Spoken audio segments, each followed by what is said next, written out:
Welcome back to Greenox RC, our first video of 2025. Hope you're keeping well.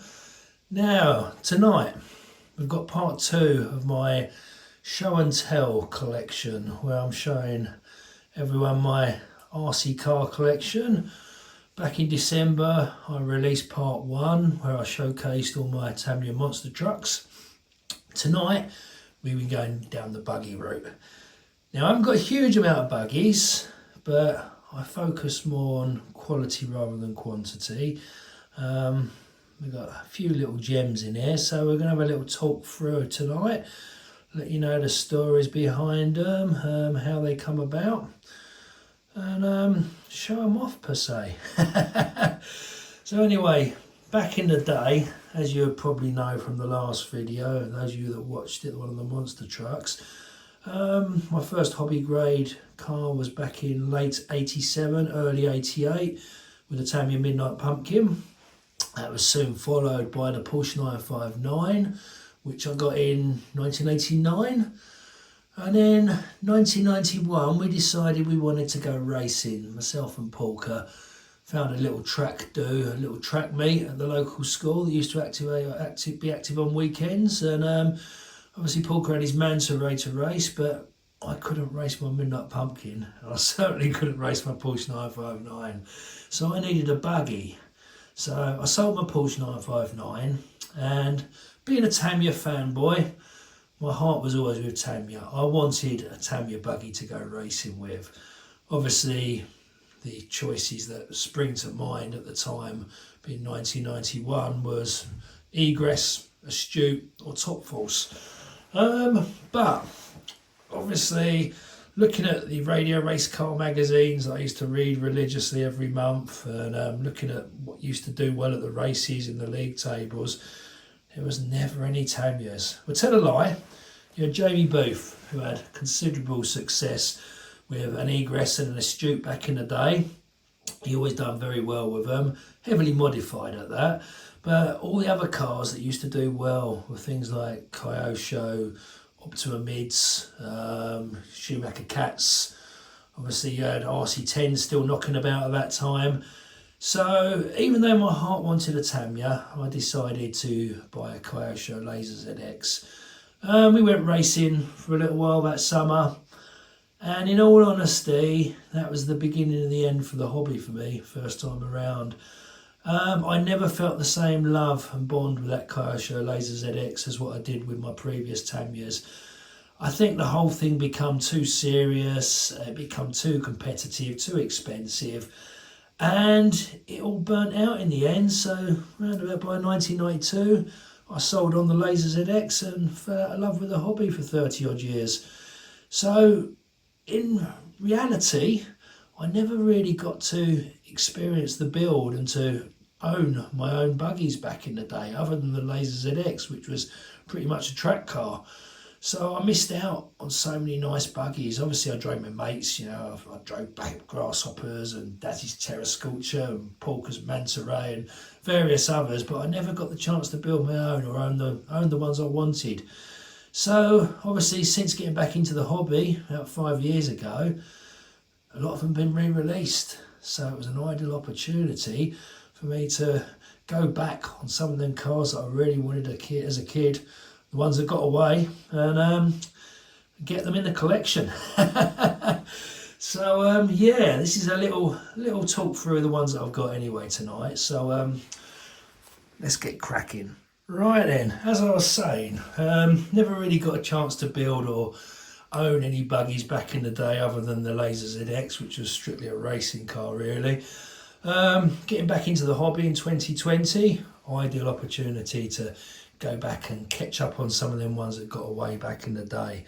So obviously around that point there's a lot of nice re-releases coming out. First one had to be the Top Force, but before we talk about this little beauty, it's only right to give an honourable mention to this. Now this is a Niko Turbo Panther frame buggy, 1 in 16th scale, toy grade RC. This is a gateway drug into the hobby for many of us 80s kids. And I'm sure a lot of you will recognise these. I'm sure a lot of you would have had these or one of the variants of these. Excellent little buggy. 1 in 16th scale. Used to have 8 AA's underneath with a running time of about 5 to 6 minutes. Fully active suspension. Quality little body. It handled well. It drove well. And it was pretty rugged for what it was. I'd been on at my mum and dad for a long time to get an RC car.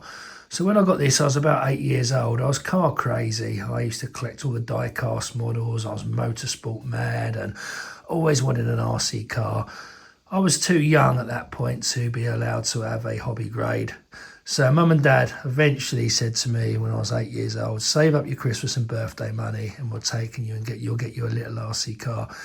So I saved up all my cash and my dad took me up to one of the toy superstores and I bought this and I had an excellent time with this little thing for 2 years. Very fun little buggy. Like I say, this is the gateway drug to the hobby. And I'm sure many of you would have had one of these. This isn't the exact one that I had when I was 8 years old. It's identical to the one I had, exactly the same. But the actual original one that I had met a watery grave, unfortunately. I decided to go around to my mate Bread Bins up in Ham Street one day, and we took it up the woods and we were driving it round all the trails, and Bread Bins said to me, do you reckon you can jump the river? I said, yeah, damn right I can. And there was no way I was getting it over that river, trust me. So of course I gave it full on General Lee style and it plopped down about 1/2 metre into the drink. Smoke come up, magic blue smoke, that burning servo smell, and it started going absolutely spastic and running about all over the place by itself and died. So I was gutted. Took it back to my old man who could fix anything, and he said to me, he said it's a concealed circuit board. They didn't have individual separate servos or anything like that in these. It's just one little circuit board. He said, you've fried the electrics. He said, you've killed it. And he made me throw it in the bin, and it broke my heart. So I was really gutted to see that car go. Every cloud has a silver lining though. Obviously, probably 6 months to a year down the line was when I went up then to go and get my Midnight Pumpkin when it was first released at the end of '87. So by that time I was about 10, and that was led me on to my first hobby grade. So you've got to mention this little Nikko Turbo Panther because it is a part of the storyline, it's a part of the timeline. I picked this one up off eBay recently. It's surprising what they go for now. To find one in good nick that's fully working, you're looking at more than the cost of a brand new Grasshopper or Hornet kit. So this one needs a few bits and bobs done to it. I've had to repair the bumper that had come off. I need to do a bit more work on that. It does run, and at some stage, as soon as I can get the other guys out to go up to Tesco's, I want to take it around the Figure of 8 track. So yeah, Nikko Turbo Panther. God, it makes me feel 8 years old again. Delightful. Right then, we'll fast forward now to 2020. So obviously getting back into the hobby again 5 years ago. Those of you that would have watched the previous video, part 1, will know that I restored my original Midnight Pumpkin. One of the first things I've done getting back into the hobby. And I restored a vintage Monster Beetle. Went on to restoring a vintage 959 and a Celica GRB. By that point, I thought, right, it's time to delve into the buggies. Let's go after some of them ones that got away back in the 80s. So the first port of call, obviously with so many re-releases getting put out around that time, was the Top Force. Now this was a new build. This thing is absolutely beautiful. At the time, I was watching a lot of Glenn over at Tamiya Legends videos. He's done a few custom builds on the Top Force. I miss his stuff. I'm gutted he's not putting it out regularly because I used to love watching his channel, as I'm sure most of you did. But he done a few videos where he done a custom TRF Top Force, and it really inspired me. I thought I've got to get on that. So I bought myself a standard Top Force kit, and then I spent the next 6 months collecting as many hop-ups as I could get. I wanted as much Tamiya blue bling on this as possible. So we've gone the full hog on this one. We've got all the upgrades. We've got anodized hubs, turnbuckles, drive shafts. We've got all the extra components around the back. All carbon. We've got all anodized aluminium. We've got some vintage high cap dampers on there. I've got a super stock TZ motor, getting powered by a Hobbywing 1060 ESC. I've gone for as much good quality anodized hardware as I can as well. I mean, this car is absolutely beautiful and it drives so well. We put the egress wheels and tyres on there, done the tyre writing as well. Absolutely beautiful buggy, and it's really light as well. Really is a nice piece of kit, and it drives so nice. I couldn't decide what colour body to go with. I'm normally a box art guy, but this one, I don't know if you can see it, the camera's not bringing it out, but this is actually a metallic green fleck paint, and it looks really nice. So this was the box art-ish design. On top of that, I also done another couple of bodies. So we've got the TRF in Imperial Grey with the custom TRF decals, and that looks really smart on it. It really changes the look of this car. It's a lovely colour that is. Something I never have thought of using, but it does work. As well as that, I've got the one I called Blue Lightning. So this is the third body for it. A lovely snow white with the TRF decals. Obviously we've got the spoiler to match as well. So I've got a choice of body shells for this car. I do change them around every now and again on the shelf, and it makes you feel like you've got a whole new car again. So I do love that car. This is a runner. I do run it conservatively, I've got to admit. But yeah, my TRF custom top force. What a way to get back into the hobby, eh? What a buggy to start with. So absolutely delightful. So all good. Right then, back in the 80s, Tamiya guidebooks. Every 80s kid's dream. There was one specific car. The one where the pages used to get stuck together in the guidebook. The Tamiya Avante. Yeah, this has got to be one of the best, one of the kings of all the Tamiyas, of the vintage Tamiyas. Everyone wanted it, no one had it. I don't know anyone who had one of these back in the day. I used to lust after this car. So it's just such a nice looking buggy, so ridiculously over-engineered. But it's an icon, isn't it? So obviously the second buggy I had to get when I got back into the hobby was the Avante. Originally I wanted an original to restore, but after doing a lot of research I found out that the 2011 reissue was actually a far better car. They'd made quite a few improvements to it with the improved uprights, the different chassis layout, obviously the thicker Lexan on the body. So I decided to buy myself an Avante 2011 kit.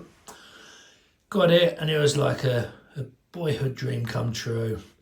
I sat there looking at it and smelling the tyres for weeks and weeks and weeks went by, and I couldn't build it. I couldn't bring myself to cut into the blister packs. It was such a nicely presented kit. So I ended up taking the lid off and mounting it on the wall as a poster in its full glory, showing off all the blister packs and all the special limited edition motor. And it stayed on my wall as a 450 quid poster. Which is all very well, but it didn't satisfy the itch. I still didn't have a chance to build one and drive one. So 6 months down the line, I managed to find this one on eBay. So this was actually a second-hand one that someone else had built. Hadn't been driven very much. In very good condition. There's hardly any road rage or road rash on it. It's been well built, nicely painted up. Yeah, this one turned up on eBay for about 300 odd quid. So I picked it up as a runner so that I could keep the other one as a poster. And this car is absolutely beautiful. It's a pig to get the body off though, as a lot of these are. Beautiful teardrop design body shell. Obviously we got the full carbon upper and lower decks. We've got the GT tuned Avante black special Avante 2001 special motor in it. All that lovely metal work. I mean, it's totally over engineered. It's heavy. It's not the best driving wise. It's a little bit scatty around the bends. But I think this is a car that takes a lot of setting up. There's so much adjustability on this thing that to get it right takes a lot of time, and it's something I haven't managed to refine yet. So I still need to do some more work on this to get it handling better. But it's a lovely car. It's a nice one for the collection. This is another one I'm looking forward to taking around the Tesco's figure of 8 at a later date. I did change the wheels and tyres for running purposes, so a bit more practical. This is a runner. Do use this quite a bit, and it's a fun drive. Like I say, it's a childhood dream. So that's the Avante 2011. Now I have got, obviously, the other one unbuilt on my wall. I've also got a black special upstairs that's not built yet, and an egress as well that's still not built yet. So, but it's a lovely little buggy, this one. Like I say, hopefully we're going to get some more running footage of this in the summer when the weather dries up a little bit. I definitely want to take it around the figure of 8 with a slightly better motor on it. I've got a Tamiya super modified 11-turn brush motor, which I want to put in this to give it a little bit more beef and see how we get on. So yeah, that's the Avante. No regrets in getting these whatsoever. And I mean, look at that colour as well. That's got to be the nicest Tamiya PS colour available, little PS16. Beautiful. So a lovely looking car, and glad to have it in the collection. So then when it comes to iconic Tamiya buggies from back in the day, this one needs no introduction. This is an absolute gem. The original Astute, first released in 1989. Like I say, old Jamie Booth had considerable success running this in the two-wheel drive racing. I think his was highly modified, but what a beautiful buggy. Always wanted one. There was not a huge amount about, in all honesty. I was looking on eBay for quite a few years, and they very rarely come up. And if they do come up, they've had a hard life. The bulk of them have been raced, had various bits removed and changed, and to find an original unbutchered one was really hard. I wanted to restore one, but when I realised how limited the parts availability were for these, I thought to myself, it's not going to be possible. I'm not going to bring one back to full glory because the parts just aren't available. Things like the arms are only for that model. Obviously the Super Astute had a different variety of suspension arms and various other bits, and some of the parts are limited to just this model, and they're not available anymore. So I wanted a mint one, so that left me with the option of either fork out a ridiculous amount of money for a new in-box kit, if one come up, which I very rarely have seen, or to find one that someone else has restored. So after hunting for at least a couple of years, this one come up on eBay. It was a lot of money. I think this one was about best part of 500 quid, but it is totally mint. There's not a mark on it. There's not a scratch on it. It's been fully restored by the previous owner. It's another body that's extremely hard to get off without damaging it. But this is totally period correct. There you go. all the original wishbones and hubs from the original Astute. Got the original servo and manual speed control in there. Obviously the classic iconic yellow CVAs. Little resistor there underneath the spoiler. The original tyres, so hard to get hold of now. Front wheels and tyres for this. But this is absolutely spotless. Lovely looking buggy. I think it's very close to the Avante in all honesty with regards to looks. But it was notoriously weak back in the day. And obviously being well over 35 years old, it's even weaker now. The plastics have aged, so this is strictly a shelf queen. I don't run this car. It's literally for the shelf, bit of eye candy. It come with a clear body, so I actually painted the body myself in the trademark red, so that's come up nice. Lovely little car. Of course, the bonus being that this week the Super Astute has been re-released, and I bought myself one. So I've got the Super Astute upstairs, new in box, so I'll get a chance to run this platform at long last once that's built. And then we can keep this one in tip-top condition, and yeah, one for the collection. So lovely car. The suspension is so smooth on this. It really does work well. It's a lovely buggy. So another one ticked off the list. I'd love them to re-release the original Astute, to be honest, because it is quite different from the Super Astute in quite a few ways. I very much doubt we'll see it now. Obviously the gearboxes were notoriously bad on these. Front hubs tended to break, and now once again, like the Avante, they were over-engineered. But yeah, lovely buggy. I would have loved to have raced one of these back in the day. So there you go, that's the Tamiya Astute. So then, as I said before, I've always been a Tamiya fanboy. I've had a lot of love for Kyosho as well. You know, I've had a few Kyosho over the years. Obviously, I have my Laser ZX, which I used to race with, smashing buggy. I've got a few Kyosho ready to run in the form of the Phaser Mark II, which I'll be covering in the next episode where I do the touring cars and the rally cars. But there was one Kyosho buggy in the Legendary series that really leaped out at me. That was the Turbo Optima. This thing is gorgeous. Look at that. Always reminds me of C-3PO from Star Wars for some reason. Oh, there's the body. You know it's live. I mean, all that gold bling. Look at that. And this, as well as the Avante, were probably my favourite two builds I've done since getting back into the hobby. This was just an absolute joy to build. Obviously having the belt drive as well. We're running a super stock RZ in this one, and it really does shift on that motor. These are higher geared than the Tamiya counterparts, so this thing is really nippy. It's a beautiful buggy. I've just got TBLEO2 speed control in there.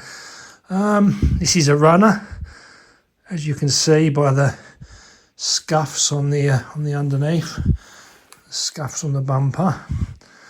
But it's probably my favourite four-wheel drive buggy when it comes to running. I love driving this. It's got to be driven. I bought it to drive, but I have got a replacement motor guard, under chassis plate, bumper, wheels and tyres, and a new body. So if I ever get bored with driving it, I can actually bring it back to full-on shelf queen status. But at the moment, I'm enjoying driving this too much. This is 100% a runner. Lovely car. It sounds so different from anything else. The sound of the belt drive, and it handles so well. Suspension's beautiful on this. Those gold shocks are so smooth. Lovely car, and it's just proper vintage, isn't it? I know a lot of people rate the Optima Mid over the standard Optima and the Turbo Optima, but I actually prefer this substantially looks-wise.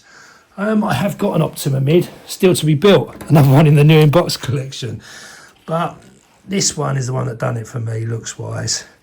Unfortunately, the bodies are as thin as tracing paper, and they do pick up damage very easily. I've got a few splits in this already. Nice little paint job there, the old two-tone paint. Not the easiest of cars to paint, that one, but it come out nice. But yeah, I absolutely adore that. Didn't do as well as I thought it would around the figure of 8, but I think that was more because I was concerned about curbing it and holding back on the bends. But lovely little car. I want to get some more of the Kyosho Legendary series because they are absolutely delightful. But I'm going to get the Optima mid built at some point as well, so I can have that up there next to it. Maybe do a few comparisons, but that's a lovely buggy, isn't it? And it really does compete well.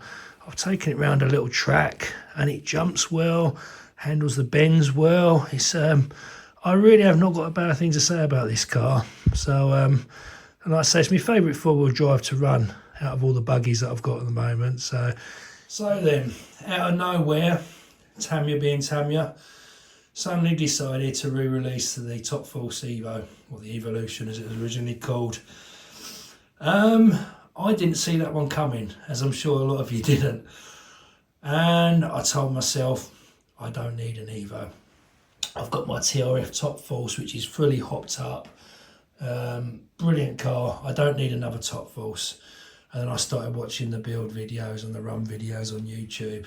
And I kept telling myself, no, don't need another Top Force. I don't need another Top Force. And what happened? I got another Top Force. It gets you, doesn't it? It does get you. I mean, how can you turn down this car? It's an absolute icon, isn't it? It's a gorgeous looking buggy. I never liked the Top Force back in the day. I always used to think it looked like a squash frog. But it's really grown on me over time. It looks menacing. And this is an absolute thing of beauty, as Glenn would say. I mean, this is fully standard. I haven't done any modifications on this. I was running a super stock RZ in it, but I borrowed it for another project. So everything else is totally out of the box, totally stock. Lovely looking car. Not got a huge amount to say about this one, other than I'm proud to have it in the collection. It was nice not having to paint the body. Much as I enjoy painting the bodies up, it was nice having a pre-painted body on this one for a change, especially with the winter in the UK being as wet as what it is. In fact, the summers are wet as well. So yeah, it doesn't get run a huge amount. And to be totally honest with you, I think my TRF Top Force that I showed you earlier actually drives better. Not sure what it is about it, but it does seem to run better. Maybe it's just because it looks better that it feels like it drives better. I don't know, it might be psychological. But yeah, TRF Top Force and my Top Force Evo, two buggies you've got to have in the collection as far as I'm concerned. Like I say, this one doesn't get run a huge amount. I run the TRF one more than anything. So yeah, nice looking car though. And I'm glad they keep bringing back these icons. I just need them to bring back the King Cab and the Toyota Hilux Monster Racer and the Avante 2001. I'll be a happy man. So yeah, that's the Top Force Evo. Right, and here we go. This is going to shock a few of you. Now, those of you that know me well, know that I'm a vintage guy. I'm not a great fan of modern RC cars. It's all about the nostalgia for me. And I absolutely despise cab forward designs. So most of my cars are vintage or re-releases of vintage cars. I think the only modern ones I've got are my Phaser Mark IIs. I'll base the General Lee on, which will come up in the next video. And this little thing.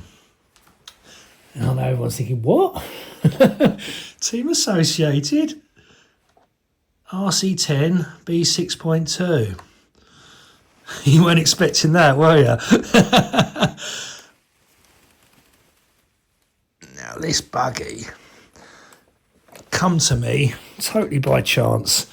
It was never on the agenda. I had never even looked at them, to be honest. I've always fancied a original gold pan, which hopefully I might be able to amend this year. Now they've re-released a few. I'm particularly interested in the broccoli edition, the green one, being Green Hawks RC.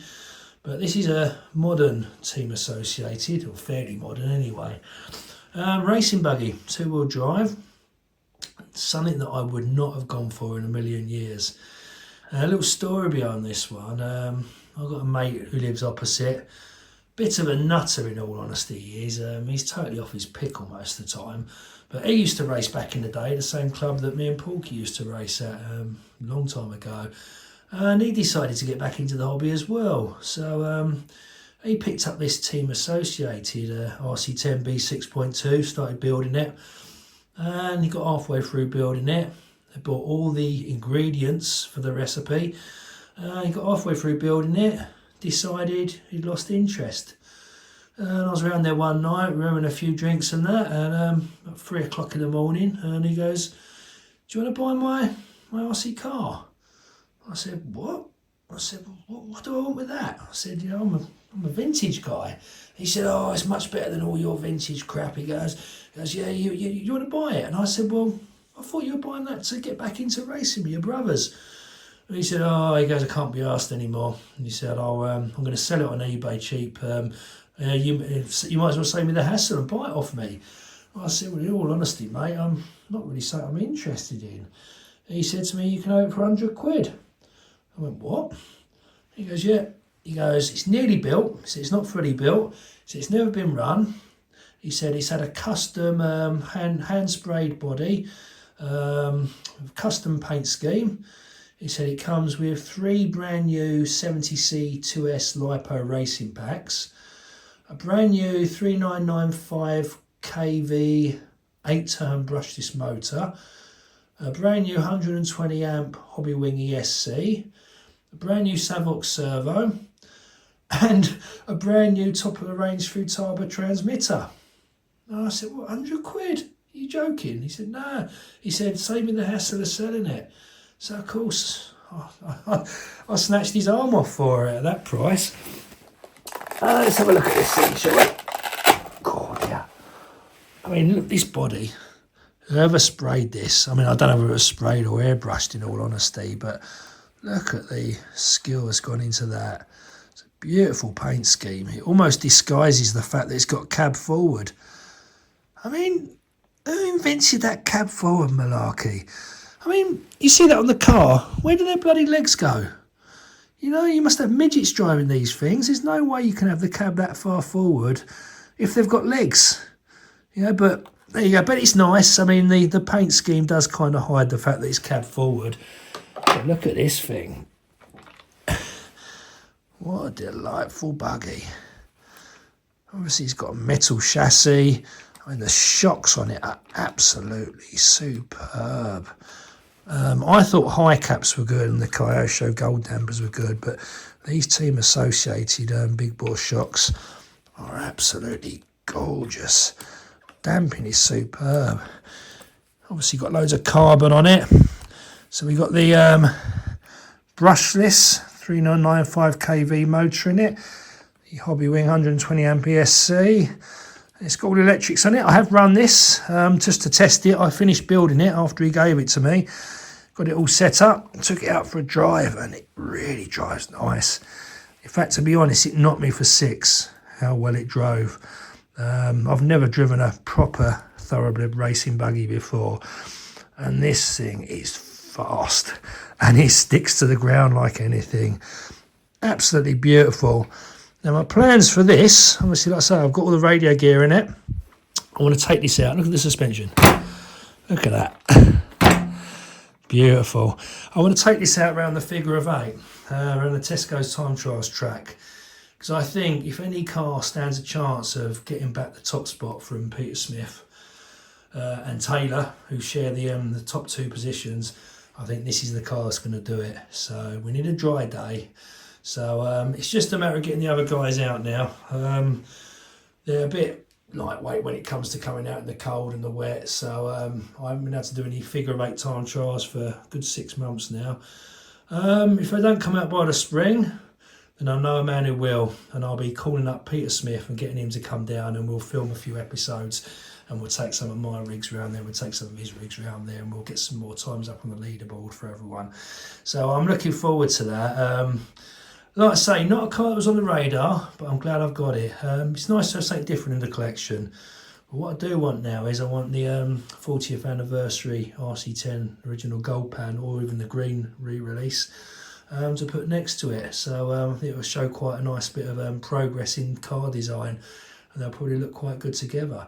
So yeah, it's my team associated RC10 B6.2. Look at that. It's beautiful, isn't it? That is smooth. So then, last but certainly not least, well, the last of the built buggies anyway. This is something that has never been on my radar. I've never had any attraction to the holiday buggy in regards to how it used to be back in the day on the original chassis. And I've never been interested in the DTO2 chassis, in all honesty. A bit too modern for me, but I come across this car. It was donated to us by a good friend of the channel in kit form. That he wishes to remain anonymous, so he gave us this kit in order for us to compete in the Peter Smith CW01 Creations DTO2 Speed Challenge last summer. And if you haven't seen any of the videos, go back in on the channel, they're hilarious. I love a speed challenge, and get together with Taylor and it all gets a little bit messy. So yeah, we built this ready for the speed challenge, and we got this up to 40 miles an hour, I do believe, on a brush motor, on a super modified brush motor, and I had a lot of fun with it. So it's only since building it that I realised just how good this car is. I was thoroughly taken back. I mean, this thing is so good for what it is. I was expecting it to drive like a Grasshopper or a Hornet or any similar sort of budget Tamiya two-wheel drive platform, but this thing is absolutely ridiculously good. It handles beautifully, it jumps so well, it's fast, it's as tough as old leather. I've yet to break it, in all honesty, and I've abused the living daylights out of this thing. Absolutely taken back by this. And not only that, the holiday buggy body has grown on me as well. After painting this up, painting all the cockpit and getting all the decals on and the petrol cans, I actually really like this now. This has been a definite grower. So that's the body for the shelf, which looks far too pretty. The way I drive, there's no way them roof lights would stay on for any more than 5 minutes. So we've got that body for the shelf, and this is the running body. I'm running a super stock RZ motor in that. This goes about 30 miles an hour, which is plenty of speed to have fun with. I've got working LED lights in it, front and rear. Running a Hobbywing 1060 in there. Very heavy car, but it doesn't half drive well. And to be honest, this is my go-to runner at the moment. I mean, you can see it's got a lot of road rash. It's been very well used. I mean, ever since the Speed Run Challenge finished in the summer, I've had this out regularly, right the way up until last night. Hence the dirt on it. But cracking little buggy. Really do enjoy driving that one. It just shows you sometimes you can overlook cars and not actually realise just how good they are. So there you go. That's the buggies that I've got built so far. That rounds this one up nicely. Obviously I've got quite a few more upstairs in the new in-box collection, which we'll cover in part 4 of the series. Part 3 will be next, obviously, with the road cars, the touring cars and the rally cars. I'm looking forward to that one. So stay tuned to the channel. Thanks for watching. Thanks for your support, always appreciated. Hope you all had a nice Christmas and Happy New Year. And we'll see you all again soon. Greenox RC, signing out.